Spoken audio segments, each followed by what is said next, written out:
जय श्री कृष्ण दोस्तों, मैं हूँ रेणु भाटिया और आप सुन रहे हैं रब कथा प्रेजेंट श्रीमद् भागवत कथा एज इट इज। ये है 55th एपिसोड और आप सुन रहे हैं 10वां स्कंद 39वां अध्याय। कुंती ने कहा कि अब मुझसे अंधे धृतराष्ट्र का दुख देना, जो अपने पुत्र दुर्योधन की सम्मति के से काम करता है, सहा नहीं जाता। दुर्योधन दिन रात मेरे बेटों के प्राण लेने का उपाय में रहता है। एक बार उसने भीमसेन को विष में लड्डू खाने के लिए भेजा, फिर उन्होंने ला के कोट में रखकर आग लगवा दी, पर नारायण जी की दया से दोनों बार उनके प्राण बचे। जब कौरव लोग इस तरह मेरे बेटों को शत्रुता रखते हैं, तो वह उनके हाथ से किस तरह जीते बचेंगे। यही सोच आठों पहर मुझे लगा रहता है। जिस तरह बकरी भेड़ियों के गोल में अपने प्राण के लिए डरा करती है, हरिण अपने झुंड में विलग होकर सुख नहीं पाती, सांप घर में रहने से भय बना रहता है, वही दशा मेरी रहती है। यहाँ से भाग भी नहीं सकती। श्री कृष्ण जी त्रिलोकीनाथ ने सब जीवों का दुख दूर करने के लिए सगुण अवतार लिया है, फिर मेरे पुत्रों का दुख जो बिना बाप के हैं क्यों नहीं हरते। आज तक अपने को बिना वारिस के समझती थी, पर अब श्याम सुंदर के सूदी लेने से मुझे मालूम हुआ कि मेरा भी कोई सहायक है। जिस तरह मोहन प्यारे ने कंसादिक अधर्मियों को मारकर अपने माता पिता को सुख दिया, उसी तरह मेरी रक्षा भी वही करेंगे। हे अक्रूर, अपना दुख कहना किसी को अच्छा नहीं होता। मैं तुमको अपना जानकर सब हाल कहती हूँ। जिस तरह ग्रहण लगते ही राहु व केतु चंद्रमा व सूर्य को ग्रास लेते हैं, उसी तरह मेरे पुत्र दुर्योधन आदि अधर्मियों के घेरे में पड़े हैं। हे अक्रूर, तुम मेरी ओर से श्री कृष्ण चंद्र आनंद कंद को आशीष देके कहना कि यह बड़े सोच की बात है, जो मैं तुमसे भतीजा मानकर संसारी दुख से छुट्टी न पाऊं। मुझे महादुखी व दीन समझकर मेरा कष्ट हरो। हे राजन, अक्रूर हरिभजन के प्रताप से होनहार के जानने वाले यह बात सुनते ही आंखों में आंसू भरकर बोले, तुम किसी बात की सोच मत करो।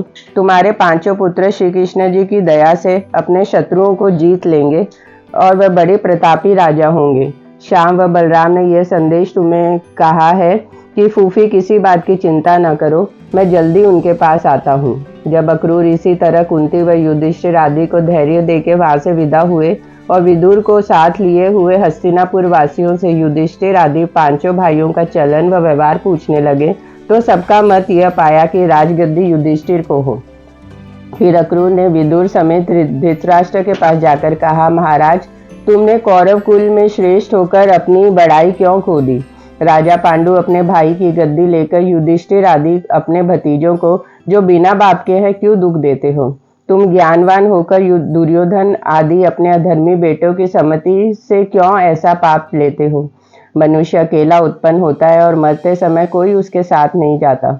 जिनके लिए यह सब पाप बटोरते हो, वह परलोक में तुम्हारे काम न आवेंगे और इस अधर्म करने के बदले तुम्हें नरक भोगना पड़ेगा। हे धृतराष्ट्र, तुमने नहीं सुना कि जो राजा अपनी प्रजा व परिवार को समान न देखकर उसका पालन बराबर नहीं करता, वह अवश्य नरक भोगता है। संसारी व्यवहार स्वप्न के समान झूठा है। मरने के उपरांत केवल भलाई और बुराई साथ रह जाती है। जो लोग संसारी व्यवहार झूठा समझकर किसी जीव को दुख नहीं देते, वही लोग जगत में यश पाकर अंत समय मुक्ति होते हैं। इसलिए तुम्हें अपने बेटे व भतीजों में कुछ भेद न समझकर युधिष्ठिर आदि को दुख देना न चाहिए। तुम्हारे बेटे तुमको स्वर्ग में न ले जाएंगे और भतीजे नर्क में न ढकेलेंगे। नर्क व स्वर्ग अपनी करनी से मिलता है। मैं तुम्हारे कल्याण के लिए धर्म की बात कह देता हूँ, इसी के अनुसार करने से तुम्हारा यश होगा। कदाचित ऐसा नहीं करोगे तो पीछे से तुम्हें पछताना पड़ेगा।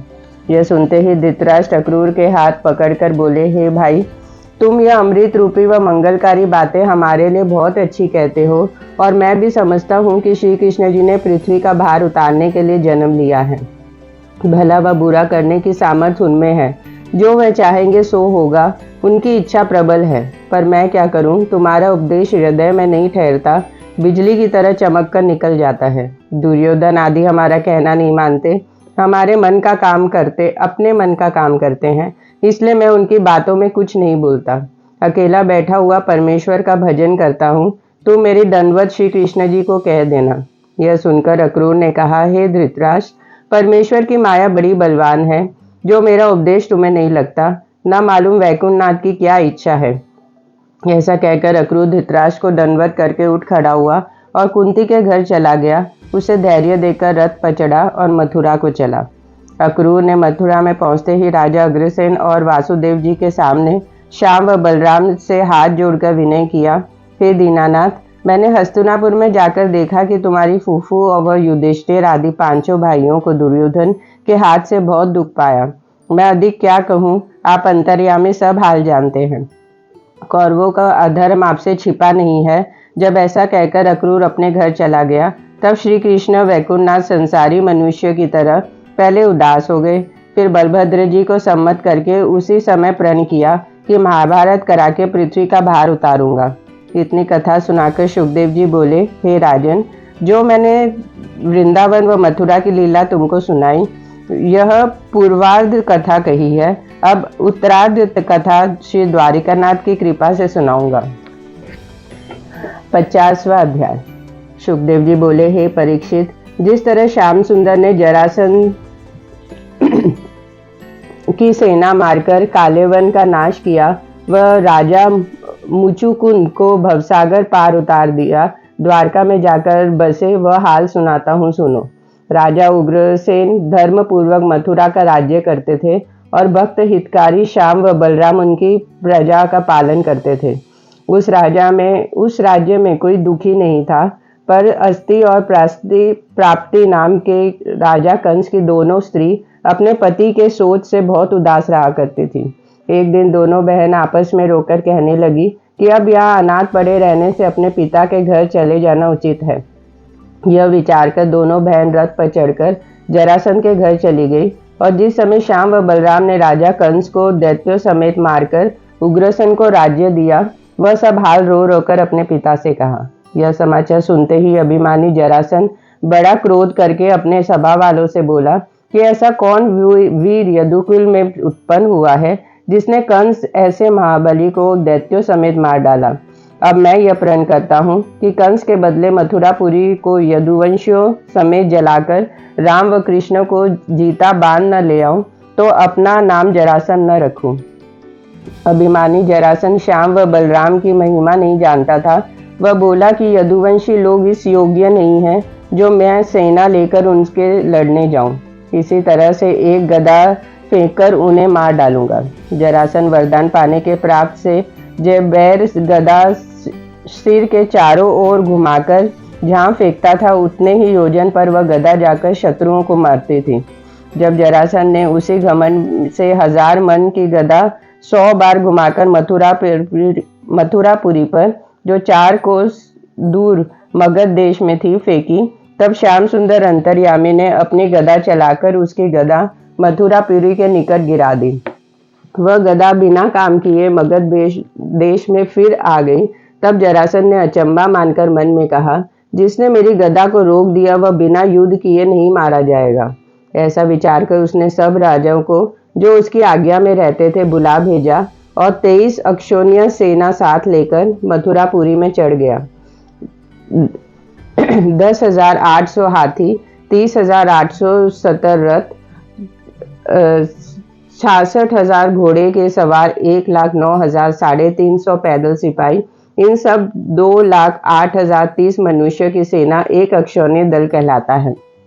जरासंध ने इसी हिसाब से 23 अक्षौण्य दल और बड़े बड़े शूरवीरों के साथ लिए कई दिनों में वहां पहुंचकर मथुरापुरी को चारों ओर से घेर लिया। तब दशो द्वीरपाल व सब देवता मारे डर के कांप उठे। पृथ्वी कांप्यमान हो गई। इतनी भारी सेना देखते ही सब मथुरावासी अपने प्राण के डर से घबरा गए और श्याम सुंदर से विनय करने लगे कि हे दीनानाथ, जरासंध ने आके नगर के चारों ओर से घेर लिया। अब हम लोग कहाँ भागकर जावें जिसमें प्राण बचे। यह सुनकर मुरली मनोहर अपने मन में विचार करने लगे। तब बलराम जी बोले कि हे महाराज, आपने पृथ्वी का भार उतारने और हरि भक्तों को सुख देने के लिए अवतार लिया है, सो अग्नि रूप धरकर दैत्यों को सब सेना जला दीजिए। यह बात सुनकर वैकुंठनाथ ने कहा, हे भाई, इन लोगों को मारना कुछ कठिन नहीं है, परंतु मुझे बहुत से काम संसार में करने हैं, इसलिए जरासंध के वध का उपाय पीछे किया जाएगा। ऐसा कहकर श्याम सुंदर बलराम समेत राजा उग्रसेन के पास गए और बोले कि हे महाराज, मुझे आज्ञा दीजिए तो जरासंध से जाकर लड़ूं और आप यदुवंशियों को साथ लेकर नगर की रक्षा कीजिए। उग्रसेन ने कहा कि बहुत अच्छा।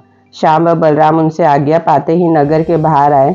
उस समय उनकी इच्छा अनुसार 2 जड़ाऊ रथ अति उत्तम सूर्य व चंद्रमा का समान चमकते हुए आकाश से उतरकर श्याम व बलराम के सामने खड़े हो गए।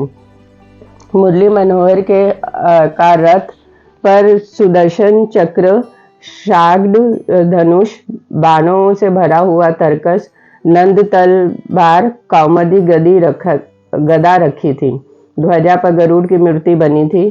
शैव, सुग्रीव, मेघपुष व बलाहक नाम के 4 घोड़े अति सुंदर उस रथ में जूते हुए थे।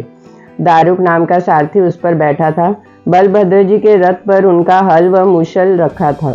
ध्वजा में ताड़ के वृक्ष का चिन्ह बना था। उसे देखते ही दोनों भाई अपने अपने रथ पर बैठे और थोड़ी सी सेना साथ लेकर रणभूमि में आए।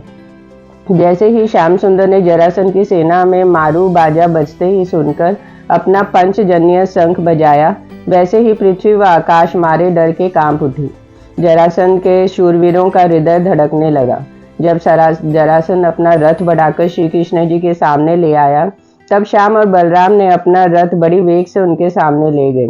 जरासंध अभिमानी ने श्री कृष्ण जी से कहा कि तू अपने मामा को मारकर मेरे सामने लड़ने आया है। तू बालक है, इसलिए तेरे ऊपर शस्त्र नहीं चलाऊंगा। तू यहाँ से भाग जा तो तेरा कल्याण है। जरासंध यह वचन सुनकर मुरली मनोहर से कहकर बोला, हे बलभद्र, तुझे इतना प्राण प्यारा न हो तो मेरे साथ लड़। अभी तुझको मारूंगा। तू नहीं जानता मैं जरासंध हूँ। तेरा मारना मेरे निकट क्या बड़ी बात है। यह वचन सुनकर श्याम सुंदर बोले, हे जरासंध अज्ञानी, अपने लड़ाई करना अच्छे नहीं होता। शूरवीर अपनी स्तुति आप नहीं करते, सबसे अधीन रहकर समय पर अपना पुरुषार्थ दिखलाते हैं। जो अपने बड़ाई आप करता है उसे जगत में कोई भला नहीं कहता। इसलिए तेरी भुजा में जो कुछ सामर्थ्य है सो दिखला। तूने अभी तक बलभद्र का पराक्रम नहीं देखा। जिसके मृत्यु निकट आती है उसे भली बुरी बात कहने का विचार नहीं रहता। तू मुझको मामा के मारने वाला जो कहता है, सो जिस दिन वह अपने अधर्म करने का दंड को पहुंचा, उसी तरह तेरी भी गति होगी। यह वचन सुनते ही जरासंध बड़े क्रोध से अपने सेना समेत श्याम व बलराम पर दौड़ा और उन्हें बाण मारता हुआ पुकार कर बोला, बहुत दिन तक तुम्हारे प्राण बचे, अब मैं आगे से जीते फिरकर जाने न पाओगे। जहाँ राजा कंस व सब दैत्य गए हैं, वहां सब यदुवंश समेत तुझको भी भेजूंगा। यह बात कहकर जरासंध और उसके सेना वालों ने ऐसे बाण व अनेक तरह के शस्त्र बलराम पर चलाए जैसे सावन भादों की बूंदें बरसती है। उस समय राम व कृष्ण के रथ इस तरह से छिप गए जिस तरह सूर्य बदली में दिखलाई नहीं देते।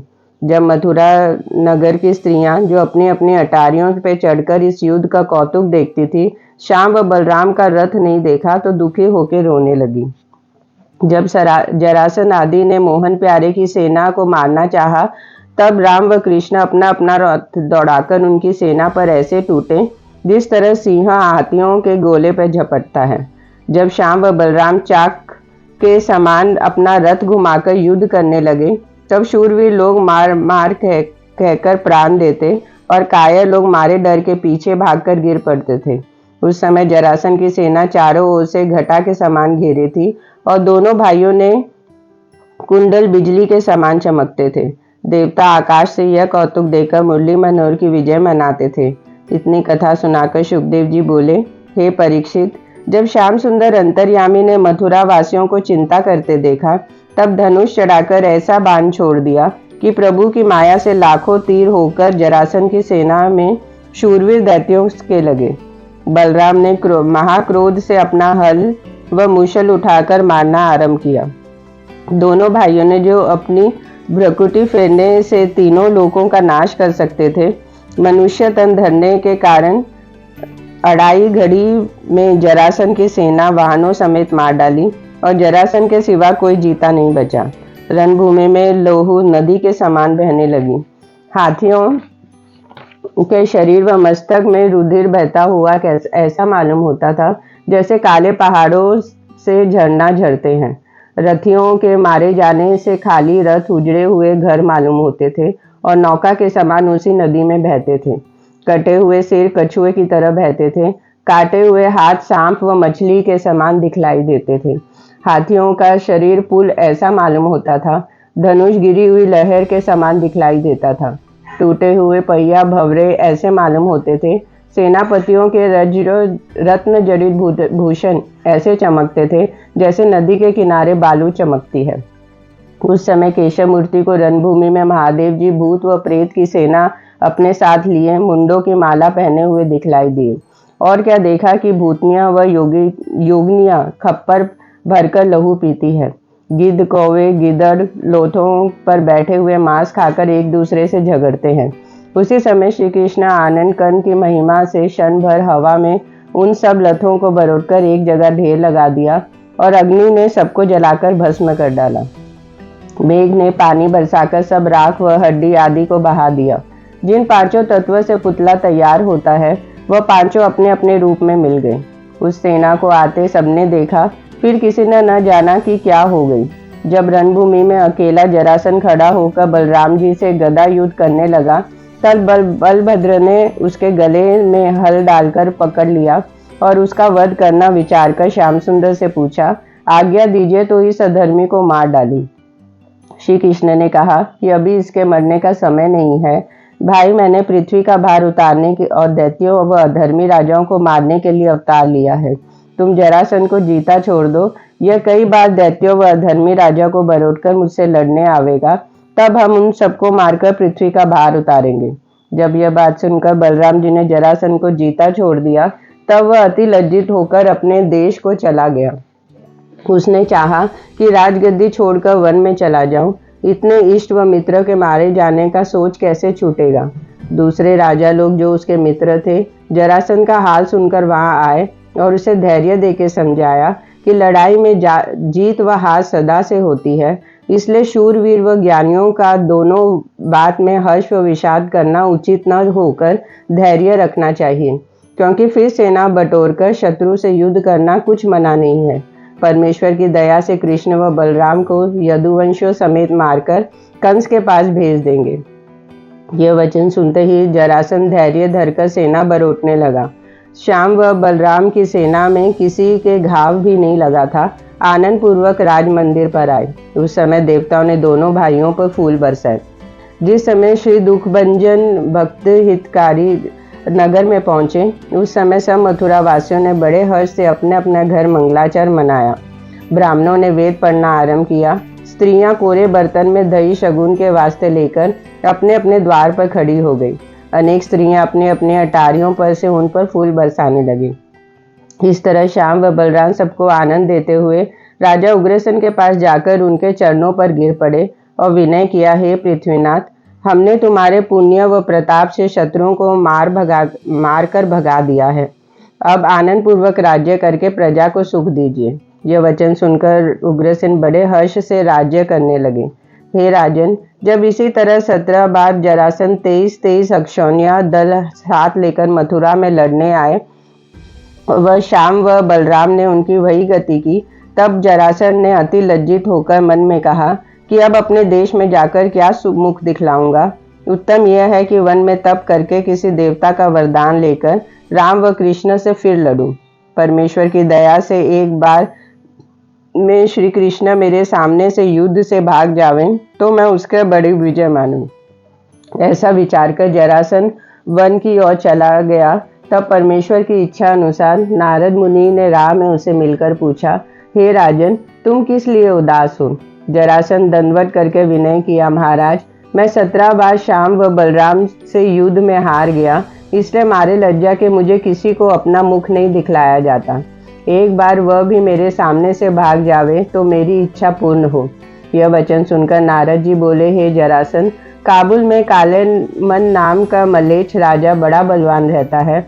वह अकेला युद्ध करने की इच्छा रखता है, सो तुम लड़ने का उद्यम न छोड़कर उसे अपनी सहायता के लिए बुलाओ और उसको साथ लेकर तुम दोनों मनुष्य श्याम व बलराम से लड़ो तो तुम्हारा मनोरथ पूर्ण होगा। यह वचन सुनकर जरासंध ने विनय किया कि हे महाराज, काबुल यहाँ से बड़ी दूर है, इसलिए दूत संदेशा देकर बहुत दिनों में पहुंचूंगा और आप एक क्षण भर में पहुंच सकते हैं। सो दयालु होकर मेरी सहायता के लिए उसे बुला ले आइए तो बड़ा उपकार मानूंगा। यह दीन वचन सुनकर नारद जी काले मन के यहाँ गए और आज जरासन अपनी राजगद्दी पर आकर सेना बटोरने लगा। जब नारद मुनि क्षण भर में काले मन की सभा में पहुंचे तब उसने दंडवत करके सम्मान पूर्वक नारद मुनि को अपने पास सिंहासन पर बिठाया और हाथ जोड़कर विनय किया, हे मुनिनाथ, जिस तरह आपने दयालु होकर दर्शन दिया उसी तरह कृपा करके अपने आने का कारण बताइए। नारद मुनि बोले कि हमको राजा जरासन ने तुम्हारे पास भेजकर यह संदेश कहा है कि मथुरा में श्री कृष्ण व बलराम दोनों भाई बड़े बलवान व प्रतापी उत्पन्न हुए हैं। 17 बार मैं उनसे युद्ध में हार गया हूँ। अब 18वीं बार उनके साथ युद्ध करने के लिए तुम्हारी सहायता चाहता हूँ। इस बात का जो उत्तर दो वह उससे जाकर कहूँ। कृष्ण जिनका नाम है वह मेघवर्ण चंद्रमुख कलायमन अति सुंदर पीताम्बर पहने व उपारना ओढ़े रहते हैं। तुम बिना मारे उनके पीछे मत छोड़ना। यह बात सुनते ही काल्य यमन, जो जरासन के नाम व प्रताप पहले से जानता था, बहुत प्रसन्न होकर मन में कहने लगा, देखो इतने बड़े प्रतापी राजा ने हमसे सहायता मांगी है, इसलिए उनका संग देना चाहिए। ऐसा विचार कर काले मन बोला कि हे नारद जी, आप मेरी ओर से जाकर जरासन से कह देना कि मैं तुरंत अपनी सेना समेत इधर से मथुरा को पहुंचता हूँ, वह जल्दी अपनी सेना लेकर उधर से मथुरा में आवे।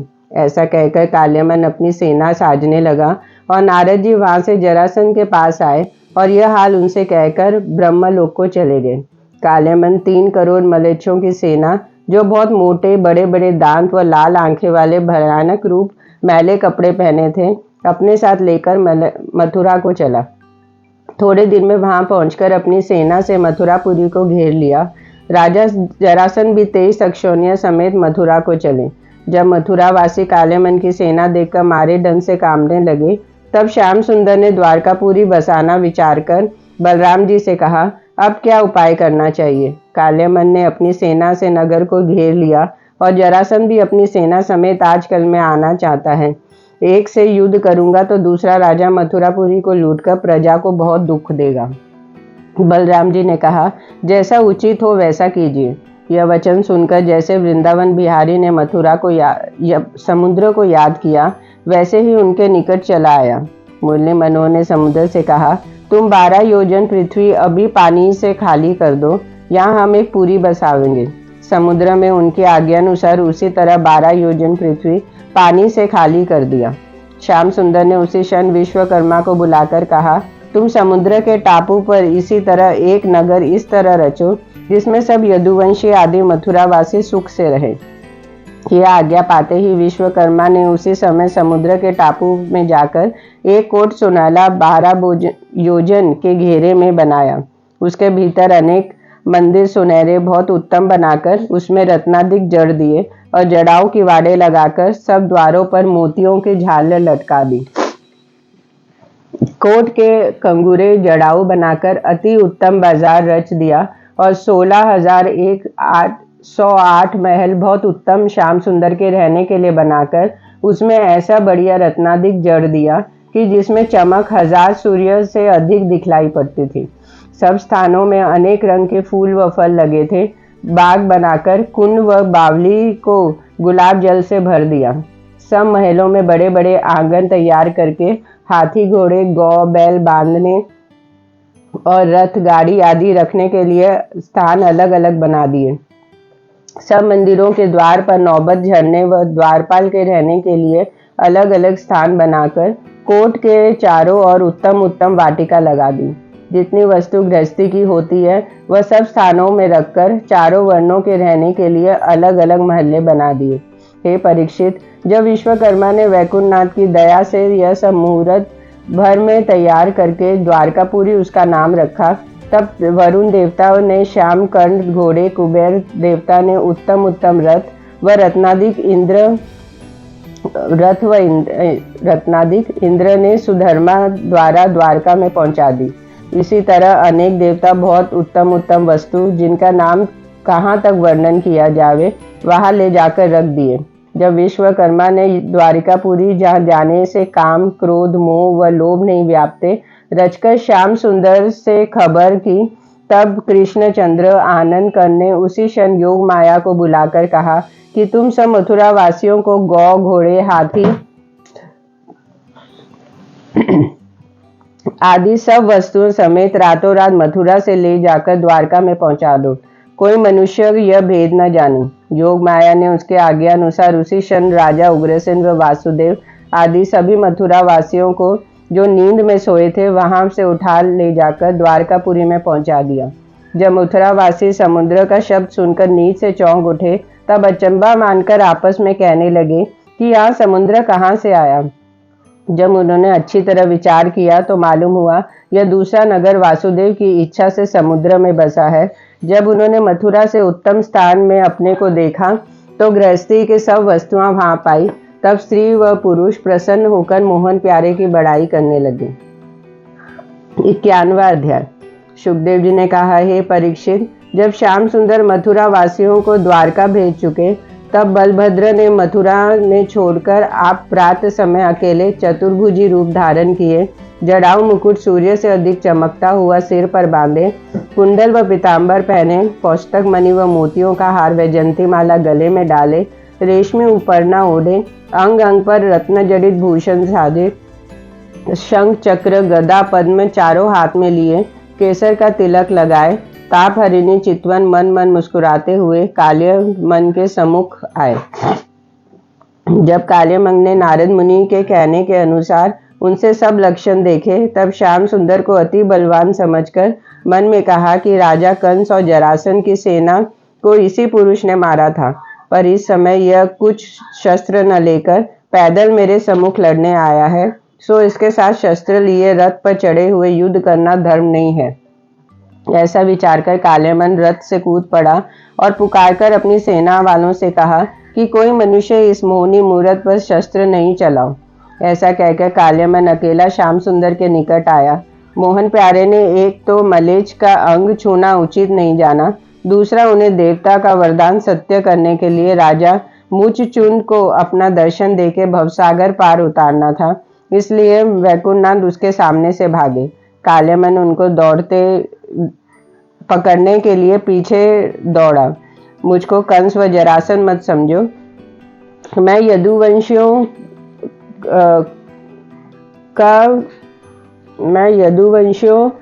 का बियर संसार में नहीं रखूंगा। क्षत्रिय व शूरवीरों को युद्ध से भागना मरण तुल्य होता है। हे केशव मूर्ति, मैं तुझको बड़ा शूरवीर सुनकर तुम्हारे साथ लड़ने आया हूँ, सो एक क्षण ठहरकर मेरे साथ युद्ध करो। श्याम सुंदर उसकी बात का कुछ नजर न देकर एक हाथ का अंतर रखते हुए इस तरह भागे जाते थे जिसमें वह निराश न हो और पकड़ा भी नहीं जावे। जब कालेमन बहुत दूर तक पीछे दौड़ा चला गया तब केशव मूर्ति गंधमादन पहाड़ की कंदरा में जहाँ राजा मुखचुंदन सोया हुआ था घुस गए और अपना पीतांबर उसको उड़ाकर आप उसी जगह एक कोने में खड़े हो गए। जब पीछे से कालेमन दौड़ता और हाँफता हुआ उसी द्वार पर पहुंचा तब उसने मुचकुंद को पीतांबर ओढ़े देखकर क्या जाना कि यह वही पुरुष है जो भागा जाता था। मेरे डर से पीतांबर ओढ़कर सो रहा है। ऐसा विचार कर कालेमन बड़े क्रोध से एक लात राजा मुखचुंद को मारकर बोला, यह कौन शूरता है जो रणभूमि से भागकर यहाँ सो रहा, उठ अभी तुझे मारूं। ऐसा कहकर कालेमन ने वह पीतांबर मुखचुंद के शरीर पर से खींच लिया। तब वह लात लगने व पीतांबर झटकने से उठ खड़ा हुआ। हे राजन, कालेमन ने मरते समय वैकुंठनाथ का दर्शन पाया था, इसलिए सब पापों से छूटकर मुक्ति पदवी पर पहुंचा।